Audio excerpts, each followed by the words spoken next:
后来继续来看台中西屯有一个爸爸，因为一时的疏忽，竟然把车的锁匙甲7个月大的后生反锁伫个车顶，伊赶紧报警喊救人。警消到场找人来开锁，武将近1点钟，顺利把小宝宝救出来。加在囡仔平安无代志。 警方摕手电挖车窗来看车内情形，不过唔是伫咧敲诈。他多大？原来是要确保车内红仔敢有平安。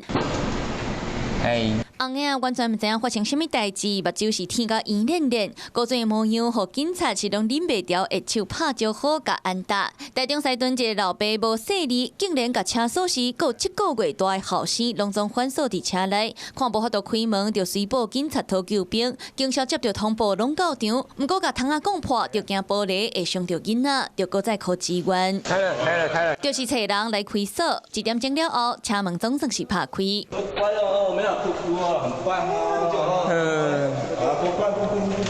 囡仔看到青云人是惊甲咧哭，救护人员甲抱起来安慰，确认敢有着沙喝水。加在事发地点是伫咧地下停车场，无日头咧照，囡仔平安无代志。不过照法规，家长袂使甲6岁以下囡仔单独留伫咧车内，依法会当处3000块的罚款。警方解说，这个老爸是落车了后就随报警察，毋是挑工的，才无甲开单。不过伊原来负担3000块开锁的费用，摕家己无细腻来负责任。